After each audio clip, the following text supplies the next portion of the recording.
Apalagi yang menyakiti kita orang yang kita sayang, orang yang kita harapkan, orang terdekat. Gampang nggak? Enggak.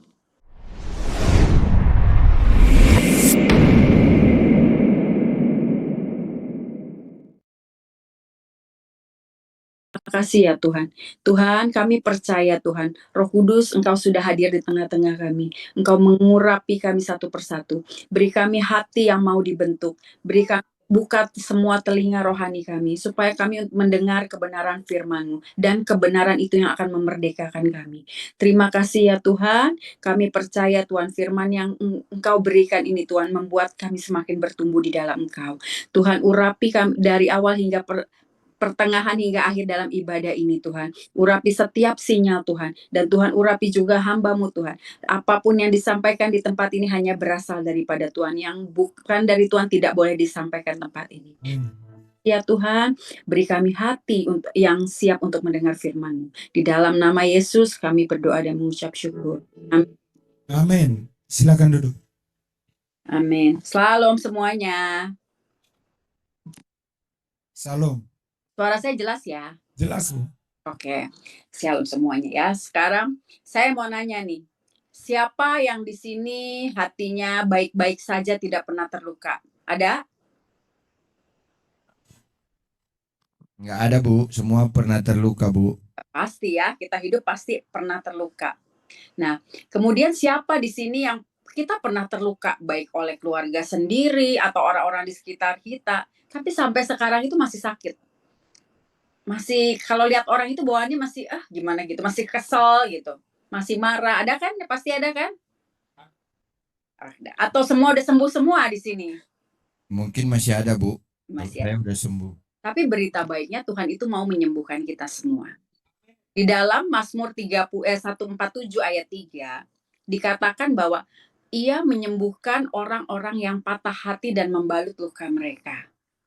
Kemudian di Mazmur 34 juga dikatakan, Tuhan itu dekat kepada orang-orang yang patah hati dan Ia menyelamatkan orang-orang yang remuk jiwanya. Jadi Tuhan itu mau menyembuhkan saudara. Apapun keadaan hati saudara, Tuhan itu mau menyembuhkan. Dan ingat, pada waktu saudara mungkin mengalami luka hati, mengalami patah hati, Tuhan itu lagi dekat-dekatnya sama saudara. Firman yang katakan loh, waktu saudara lagi terluka, Tuhan itu justru dekat sama saudara. Nah sekarang kita belajar dari tokoh-tokoh Alkitab. Kita buka dulu dalam Hakim-Hakim 11 ayat 1 sampai 11. Hakim-Hakim 11 ayat 1 sampai 11. Tolong bacakan ya. Hakim-Hakim 1 ayat Hakim-Hakim 11 ayat 1 sampai 11.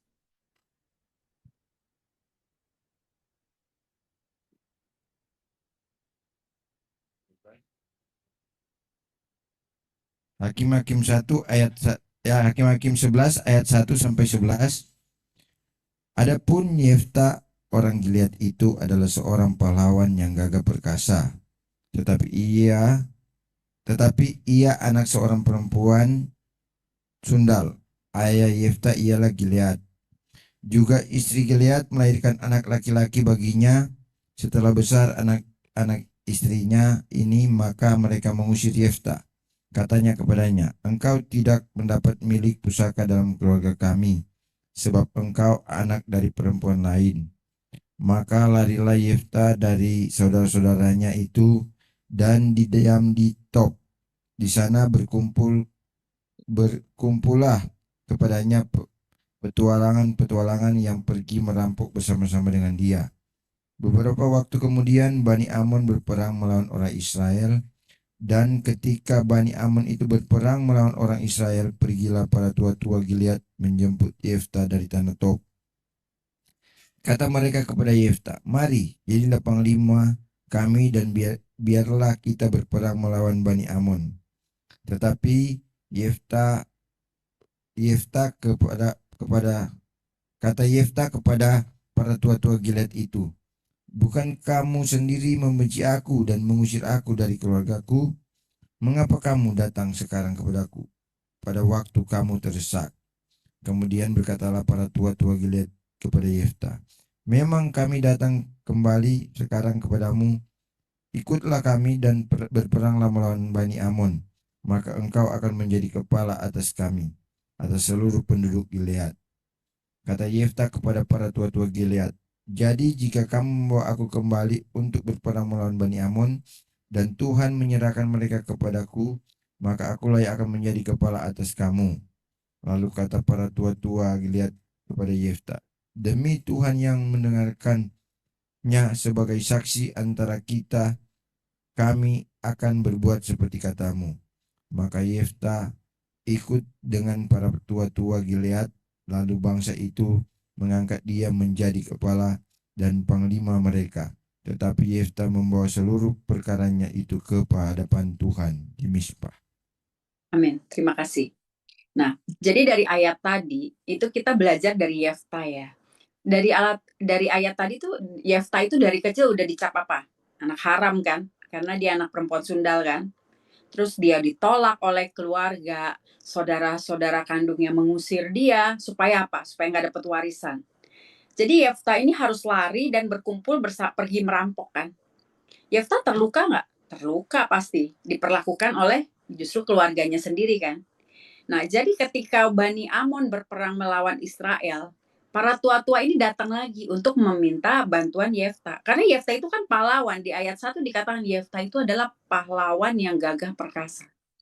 Jadi akhirnya Bani Amon minta nih bantuan, para tua-tuanya datang untuk meminta bantuan Yefta. Sebenarnya kan waktu para tua-tuanya datang, ini kan merupakan panggilan cara Tuhan untuk memulihkan Yefta. Ya kan? Supaya tapi lihat apa kan dikatakan gini, kalau engkau jadilah panglima kami dan engkau berperang melawan Bani Amon. Jadi Tuhan itu mau memulihkan Yefta menjadi panglima lagi.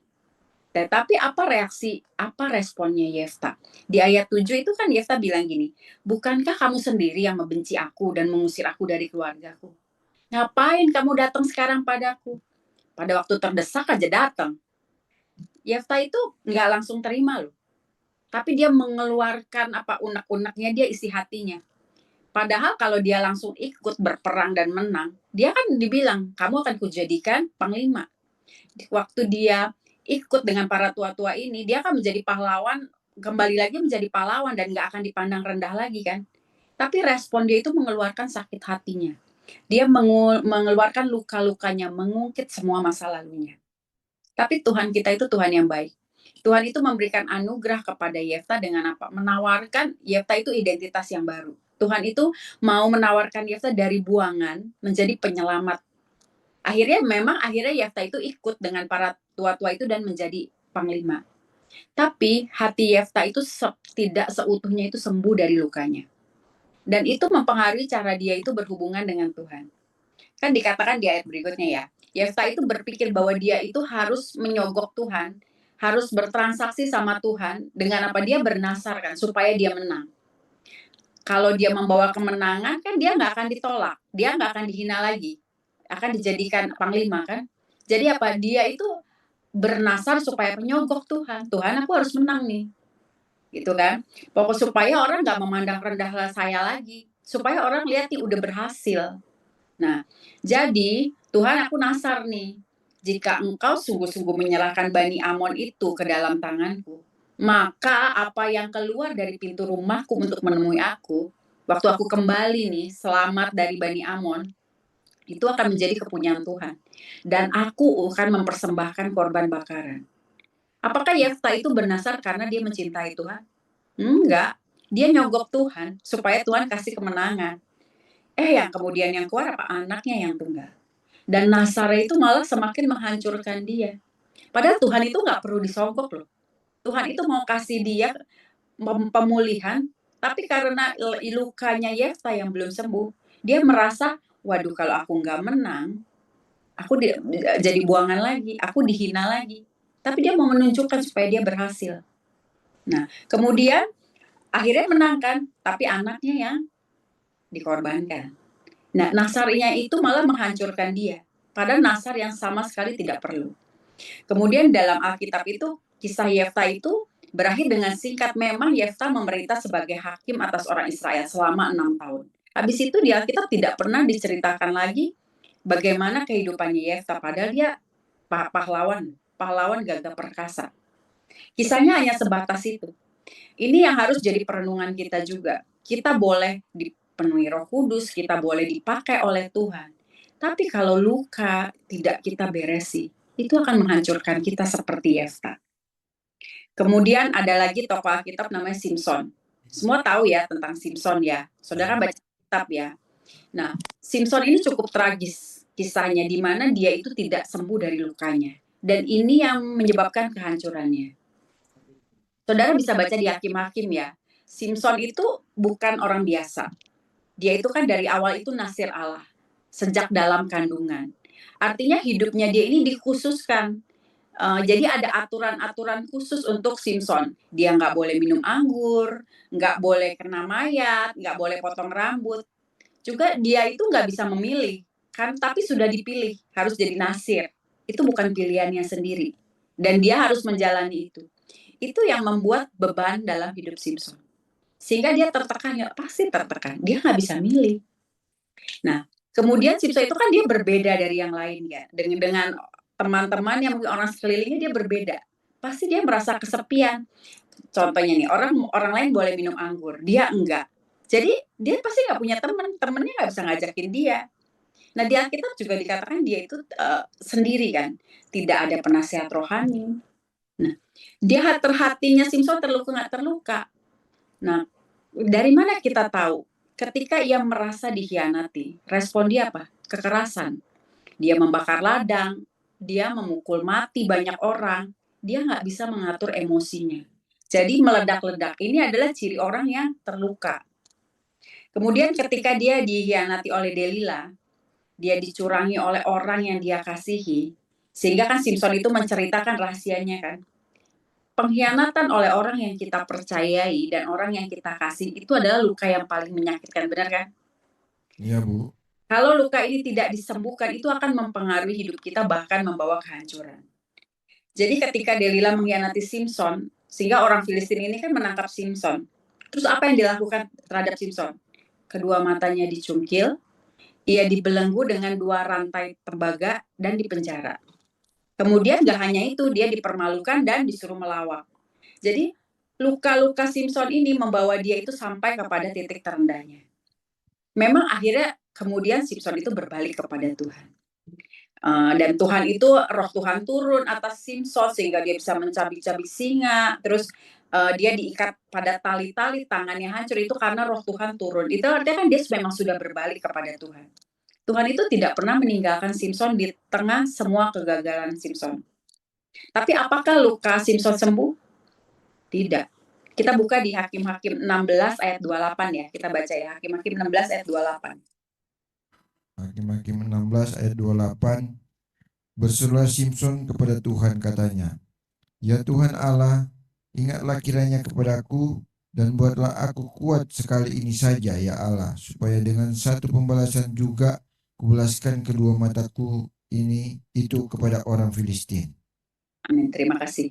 Nah, Simpson itu tidak pernah sembuh dari lukanya. Bahkan doa terakhir dia aja dia membalas dendam kok. Memang Simpson itu mati sebagai pahlawan yang membawa kemenangan. Tapi Alkitab tidak mencatat maksudnya pemulihan lukanya. Kenapa Simpson tidak bisa sembuh? Karena Simpson itu terus tunduk pada keinginannya sendiri, dia tidak belajar dari kesalahan. Dia itu kan juga nggak ada siapapun ya yang menegur dia atau mendukung dia secara emosional. Kalau Daud itu dia masih punya Yonatan, tapi Simpson ini sendiri. Yang ini Simpson itu tidak pernah membawa lukanya kepada Tuhan. Padahal Tuhan itu kan dikatakan Tuhan itu mau menyembuhkan. Tuhan itu mau mengobati, membalut setiap luka-lukanya. Tapi Simpson itu nggak pernah bawa lukanya dia kepada Tuhan. Dan semua sakit penyakit, semua luka kita itu sudah Tuhan tanggung di atas kayu salib. Supaya apa? Kita beroleh mengalami pemulihan. Tapi Simpson itu tidak membawanya kepada Tuhan sehingga dia tidak pulih hatinya. Kemudian ada tokoh lagi namanya Rahel. Tahu ya Rahel ya, Lea dan Rahel ya. Rahel itu merupakan salah satu tokoh Alkitab yang punya luka dan tidak sembuh juga selama hidupnya. Kalau Alkitab katakan, Rahel itu cantik, elok parasnya, dia dicintai Yakub, dia pilihan lah. Dari luar hidupnya tampak sempurna kan Rahel kan. Namun di balik semua itu Rahel itu menyimpan luka yang dalam. Apa sih luka Rahel? Yang pertama, dia itu dibanding-bandingkan sama Lea. Tapi memang Rahel itu lebih cantik dari Lea, betul. Tapi pada waktu dibandingkan, Rahel itu hidup di bawah tekanan untuk apa? Dia untuk harus selalu jadi cantik. Harus lebih baik dibanding kakaknya supaya apa? Supaya diterima. Nah, kemudian lukanya Yakub itu kan mencintainya Rahel, bukan Lea kan. Makanya ketika Yakub mau mendapatkan Rahel, disuruh kerja selama 7 tahun oleh Laban kan. Rahel udah senang-senang nih. Nanti setelah 7 tahun, dia sama Yakub bisa bersatu.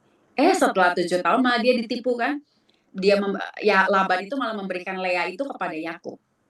Mulailah timbul kekecewaan Rahel. Walaupun cintanya Yakub tetap buat Rahel, tapi dia kecewa. Jelas dikatakan Yakub itu lebih mengasihi Rahel daripada Lea. Tapi itu membuat luka di hatinya Rahel. Nah, kemudian apalagi lukanya? Mandul. Alkitab mengatakan bahwa Rahel mandul tidak bisa punya anak. Pada zaman dahulu, nggak bisa punya anak itu merupakan aib. Sedangkan kakaknya Lea itu malah subur, melahirkan anak terus. Jadi itu yang membuat Rahel itu semakin cemburu kepada Lea. Sampai di kejadian 30 itu, Rahel pernah bilang gini kepada Yakub, berikanlah kepadaku anak, kalau tidak aku akan mati. Dia sampai putus asa loh, karena tidak punya anak. Nah, karena keputusasaan ini, dia berusaha menyembuhkan dirinya dengan cara apa? Dia kasih tuh budaknya, si Bilha, kepada Yakub supaya apa? Melahirkan anak atas namanya. Walaupun Rahel ini menderita, walaupun Rahel cukup lama menderita, akhirnya dia mengandungkan seorang anak laki-laki yang namanya, tahu nggak siapa namanya? Yusuf dan Benyamin. Yusuf. Yang pertama Yusuf ya. Yusuf itu Rahel bilang gini, Allah telah menghapus aibku. Benar, Tuhan menghapus aibnya. Tapi apakah dengan aibnya dihapus luka Rahel sembuh? Tidak. Rahel terus tetap merasa tersaingi sama Lea. Salah satunya kenapa? Karena Lea itu punya anak lebih banyak. Karena luka dia itu belum sembuh, ya kan? Nah, kemudian apa? Luka yang tidak sembuh ini membawa Rahel kepada perbuatan-perbuatan bodoh. Seperti pada waktu dia pelarian dari Laban, sebelum melarikan diri, Rahel itu kan mencuri terafim ayahnya, milik Laban kan. Terafim itu biasanya dipegang oleh ahli waris sebagai simbol warisan. Bisa jadi karena Rahel itu mau melindungi hak Yakub ya, karena dia udah bekerja sama Laban untuk membeli Lea dan Rahel. Atau bisa juga itu karena balas dendam sama bapaknya, karena apa? Dia ditukar sama Lea di malam pernikahannya. Nah, sekarang saudara buka di dalam Kejadian 35 ayat 16 sampai 19. Kejadian 35 ayat 16 sampai 19. Ayat 16. Sesudah itu berkatalah berangkatlah mereka dari Betel. Ketika mereka tiba berapa jauh lama dari Efrata, bersalinlah Rahel dan bersalin itu sangat sukar.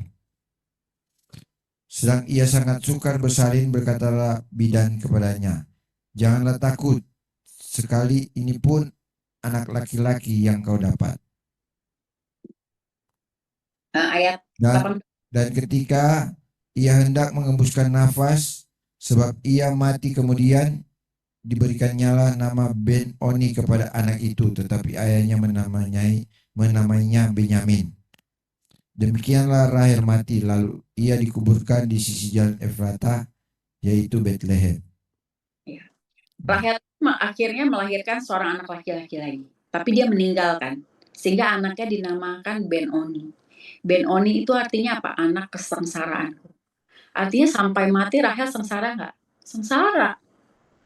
Saudara pikir ya, dari orang yang menurut kita itu sempurna, cantik, orang pilihan dipilih Yakub, tapi karena dia mengalami luka yang tidak pernah sembuh, hidupnya itu penuh penderitaan, bahkan sengsara sampai akhir, sampai dia mati.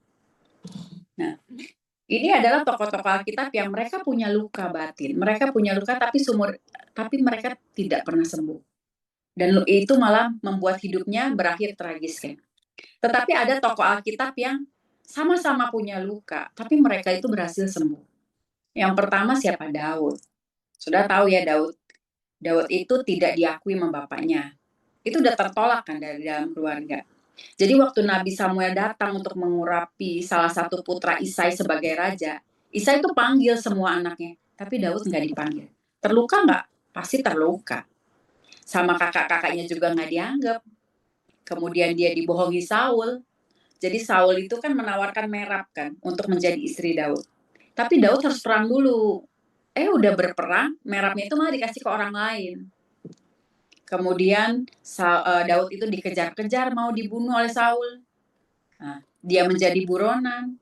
Dan juga perzinahan Daud dengan Betsheba dan dia akhirnya membunuh Uria itu membuat hati Daud luka nggak luka. Itu juga merupakan menjadi beban dia, beban dari rasa bersalah dia. Konsekuensi dosa yang Daud lakukan ada harganya, yang harus dia bayar kan? Anaknya meninggal, anak lainnya saling bunuh, memberontak, mereka berusaha merebut tahta Daud, bahkan dia dikhianati oleh anaknya sendiri Absalom. Tapi kita lihat bagaimana Daud itu merespon setiap luka dalam hidupnya. Yang pertama itu Daud itu punya hubungan intim yang sama Tuhan. Sehingga apapun yang terjadi dalam hidup Daud, Daud itu lebih memilih memuji Tuhan dan menaikkan syukur. Jadi waktu Daud itu dikejar-kejar Saul yang ingin membunuhnya, Daud itu justru menulis Mazmur loh, Mazmur 59. Di mana apa? Daud itu meminta pertolongan Tuhan, pertolongan dari Tuhan.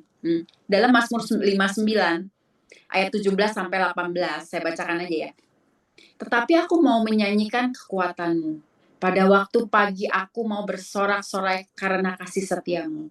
Sebab engkau telah menjadi kota bentengku, tempat pelarianku pada waktu kesesakanku.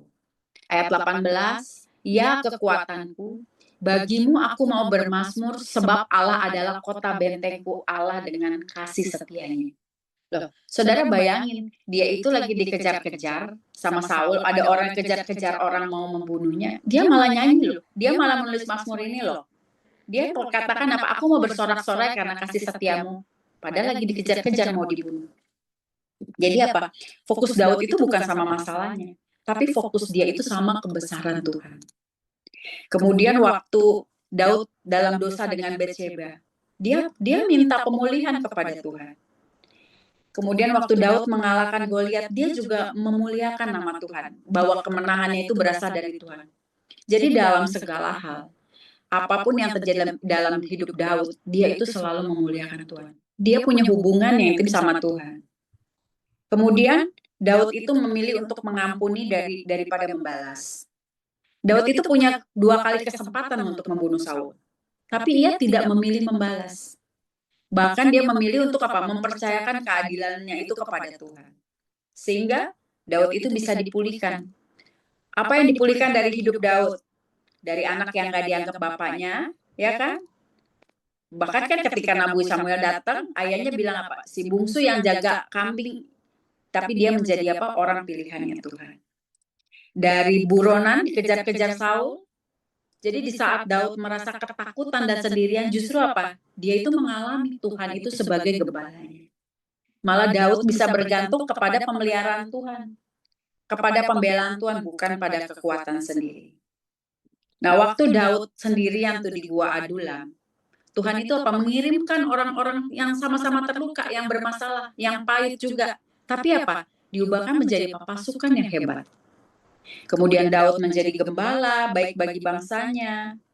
Kemudian apa? Daud itu menjadi penyembah dan menciptakan banyak mazmur yang memberkati banyak orang. Kemudian ada juga Yusuf. Yusuf ini mengalami luka nggak? Luka oleh keluarganya sendiri. Ini kan lebih menyakitkan ya kalau dari keluarga ya daripada orang luar. Yusuf itu dibenci kakak-kakaknya. Kenapa? Karena ayahnya lebih mengasihi Yusuf daripada semua saudaranya. Jadi kakak-kakaknya cemburu. Kemudian Yusuf itu malah bermimpi kan. Kita buka di Kejadian 37 ayat 5 sampai 11. Coba Tuhan bacakan Kejadian 37 ayat 5 sampai 11. Kejadian 37 ayat 5 sampai 11. ayat 5 sampai 11. Pada suatu kali bermimpilah Yusuf, lalu mimpinya itu diceritakannya kepada saudara-saudaranya, sebab itulah mereka lebih membenci lagi kepadanya. Karena katanya kepada mereka, coba dengarkan mimpi yang kumimpikan ini. Tampak kita sedang di ladang mengikat berkas-berkas gandum, lalu bangkitlah berkasku dan tegak berdiri. Kemudian datanglah berkas-berkas kamu sekalian mengelilingi dan sujud menyembah kepada berkasku itu. Lalu saudara-saudaranya berkata kepadanya, apakah engkau ingin menjadi raja atas kami? Apakah engkau ingin berkuat atas kami? Jadi makin bencilah mereka kepadanya karena mimpinya dan karena perkataannya itu. Lalu ia menyampaikan pula mimpi yang lain yang diceritakannya kepada saudara-saudaranya. Katanya, aku bermimpi pula tampak matahari, bulan, dan ke-11 bintang sujud menyembah kepadaku. Setelah hal itu diceritakannya kepada ayahnya dan saudara-saudaranya, maka ia ditegur oleh ayahnya, mimpi apa mimpimu itu? Masakan aku dan ibumu serta saudara-saudaramu sujud menyembah kepadamu sampai ke tanah? Maka iri hatilah saudara-saudaranya kepadanya, tetapi ayahnya menyimpan hal itu dalam hatinya. Nah, jadi karena mimpinya ini Yusuf itu makin membuat apa kakak-kakaknya makin benci kan sama dia. Sehingga Yusuf itu dilempar ke sumur, dan Yusuf itu dengar kan percakapan kakak-kakaknya berencana buat membunuhnya. Walaupun akhirnya nggak jadi dibunuh kan, kemudian akhirnya Yusuf dijual. Tidak hanya itu kan dia juga terpisah kan dari bapaknya. Itu membuat hati Yusuf luka nggak luka. Udah gitu difitnah masuk penjara. Nah pasti Yusuf juga mengalami yang namanya marah, ketidakadilan, sedih, terluka, kepahitan itu Yusuf juga mengalami. Tapi Yusuf ini mengalami kesembuhan dari setiap lukanya. Kenapa? Karena Yusuf itu merespon apapun yang terjadi itu dari cara pandangnya Tuhan, dari perspektifnya Tuhan. Sekarang saudara buka di Kejadian 50 ayat 20. Kejadian 50 ayat 20. 20 ya. 50 ayat 20. Memang kamu telah mereka-rekakan yang jahat terhadap aku, tetapi Allah telah mereka-rekakannya untuk kebaikan, dengan maksud melakukan seperti yang terjadi sekarang ini, yakni memelihara hidup suatu bangsa yang besar. Nah, jadi Yusuf itu merespon apa? Apa yang dia bilang? Memang kakak-kakakku, siapapun orang yang menyakiti aku mereka-rekakan yang jahat buat aku. Tetapi Allah itu mereka-rekakan untuk kebaikanku. Yusuf itu melihat bahwa apa? Allah itu berdaulat atas apa yang terjadi dalam hidupnya. Dia melihat dari sudut pandangnya Tuhan. Jadi nggak ada satu hal pun yang tidak terjadi tanpa seizin Tuhan. Apapun yang terjadi itu, Tuhan tuh tahu itu, dan Tuhan itu punya rencana yang besar di balik semua itu. Contohnya lagi nih ya, waktu setan mau mencobai Ayub, Tuhan tahu nggak? Tahu, karena kan setan minta izin dulu kan sama sama Tuhan kan. Jadi waktu kakaknya Yusuf berniat jahat, sampai Yusuf dimasukkan ke penjara, Tuhan tahu nggak? Tahu. Tapi Yusuf itu punya cara pandang berbeda. Dia melihat dari cara Tuhan bahwa Tuhan itu mereka-rekakan untuk kebaikan. Tuhan itu mempersiapkan Yusuf di dalam penjara supaya apa? Dia memelihara keluarganya dan bangsanya. Jadi Yusuf itu nggak melihat penjara dan perbudakannya sebagai hukuman yang tidak adil, tapi itu apa? Merupakan proses yang harus dia jalani, perjalanan dia sama Tuhan untuk apa? Menjadikan Yusuf penyelamat buat keluarganya dan bangsanya. Jadi saudara itu jangan melihat penjara itu sebagai hukuman, tapi lihatlah seperti Yusuf.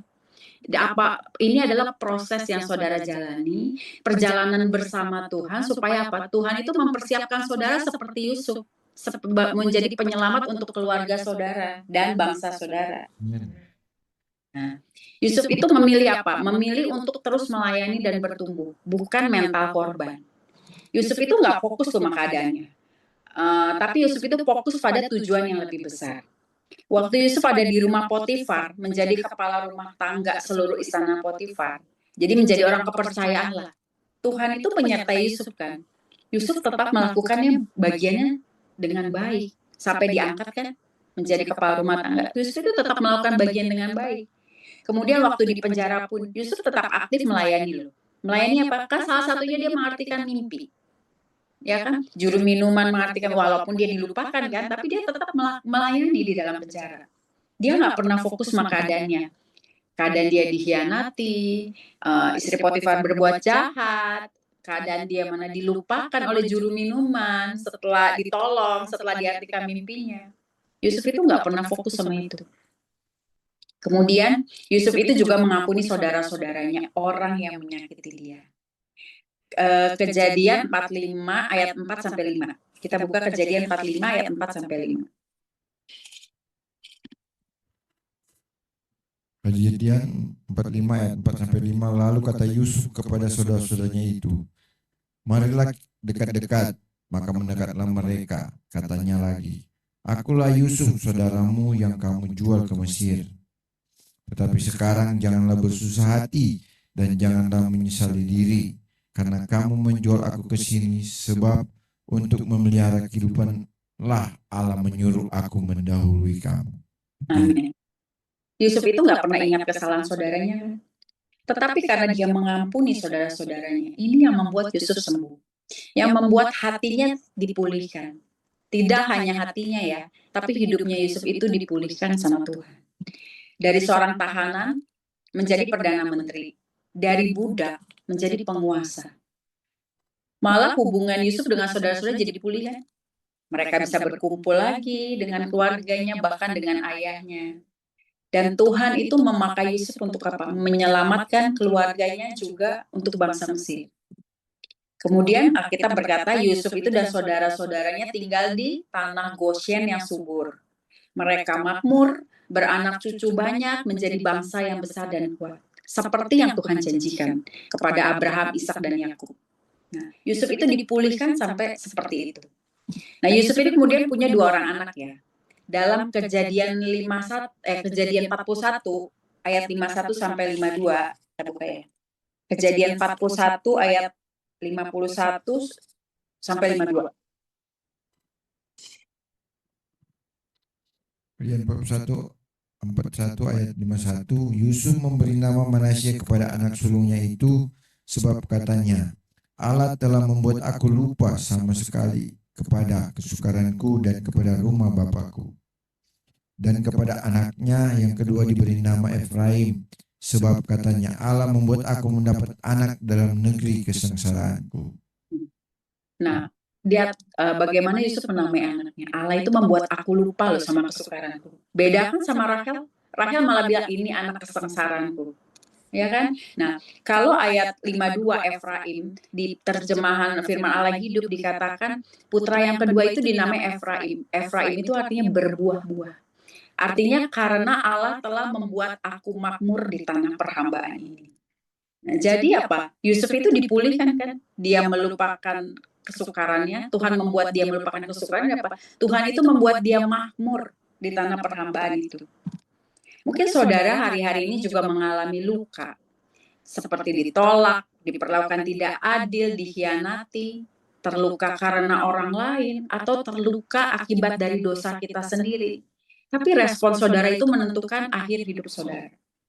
Di sini ada yang nggak pernah terluka, atau saya pernah terluka tapi sudah sembuh, atau saya nggak tahu nih, saya udah sembuh atau belum. Kadang kita itu suka merasa, oh aku sudah mengampuni, aku sudah sembuh. Tapi sebenarnya saudara itu cuma mengubur dalam-dalam luka itu supaya apa? Karena itu terlalu sakit buat saudara. Tapi luka yang kita nggak pernah beresin itu akan menjadi akar pahit. Itu bisa melukai, tidak hanya melukai kita, melukai orang lain, tapi itu akan menghambat pertumbuhan rohani saudara. Itu akan memberi peluang kepada iblis apa untuk menuduh kita terus-menerus. Dan juga itu apa membawa kita kepada kehancuran seperti yang terjadi pada Simpson, pada Rahel, kepada Yefta. Jadi yang pertama saudara minta Tuhan untuk menyelidiki hati kita. Tuhan, tunjukin Tuhan, luka mana yang masih belum sembuh. Dan minta kesembuhan dari Tuhan. Karena Tuhan itu berjanji mau menyembuhkan saudara. Tuhan itu mau membalut setiap luka-luka saudara. Kemudian setelah itu saudara mengampuni orang-orang yang menyakiti saudara. Mengampuni keadaan yang saudara lalui. Mungkin nggak enak, tapi saudara belajar mengampuni. Karena kan di Matius 6 itu dikatakan, jikalau kamu mengampuni kesalahan orang, Bapamu yang di surga juga akan mengampuni kamu juga.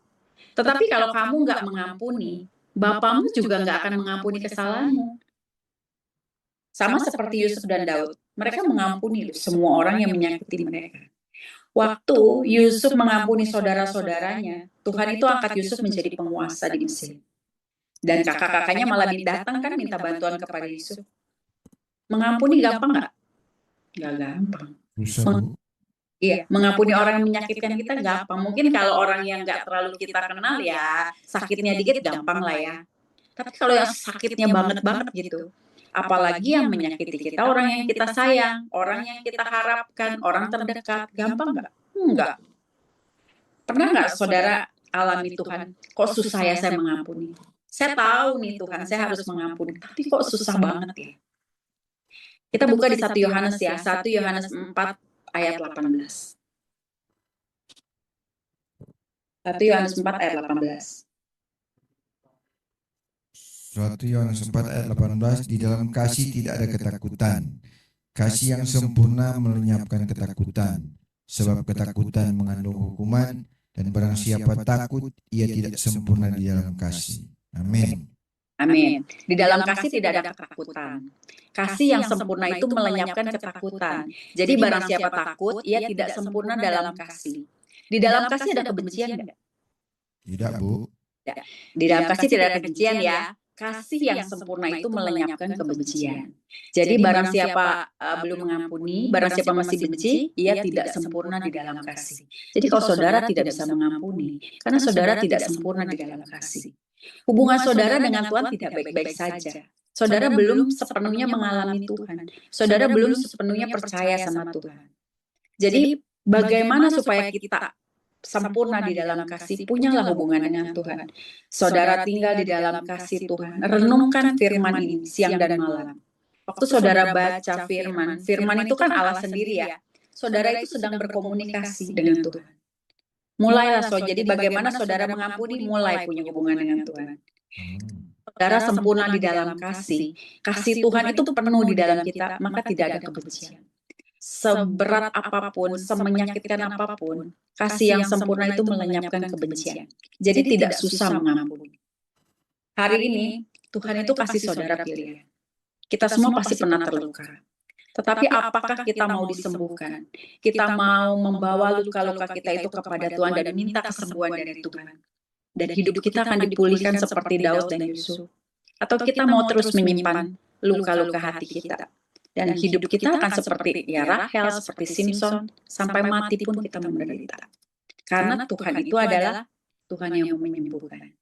Jadi saya berharap ini sudah akhir tahun, saudara memberesi setiap luka-luka saudara. Mulailah tahun yang baru dengan hati yang baru. Saudara kita minta sama Tuhan. Bereskan sekalian dengan Tuhan dan minta kesembuhan dari Tuhan. Tuhan itu mau menyembuhkan. Bahkan Tuhan itu dekat kepada orang yang patah hati.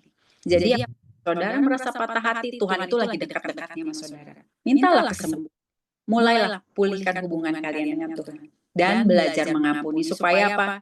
Supaya hidup kalian dipulihkan seperti Yusuf. Amin. Amin, Bu. Tuhan Yesus memberkati. Mari kita berdoa.